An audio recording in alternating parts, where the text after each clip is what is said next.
তেহারি খেয়ে অনেক ভালো লাগবে। বুঝছেন, ভাই ভাই ভাই ভাই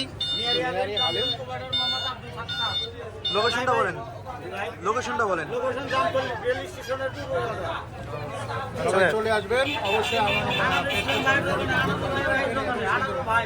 অবশ্য আনন্দ ভাইয়ের দোকানে। ভাইয়ের দোকানে আনন্দ ভাইয়ের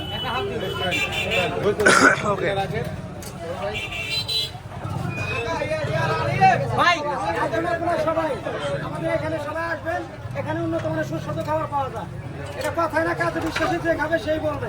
যেমন ভাইয়া খাইছে, এটা ভাইয়া বলতে পারবে কেমন। আসলে অনেক সুন্দর এবং খাবারের পরিবেশনটা, বিশেষ করে খাবারের যে পরিবেশনটা, এটা বলার মতো না। অনেক সুন্দর পরিবেশে খাওয়ার পরিবেশ এবং শুধু তাই না, অনেক সুস্বাদু খাবার। আপনারা দেখতে পাচ্ছেন, সবাই লাইক কমেন্ট করছেন, চলে আসবেন এই বড় সবাই করে আসবেন আমাদের দোকানের পক্ষ থেকে। আপনারা সবাইকে দাওয়াত রইল, সবাই আসবেন। ধন্যবাদ।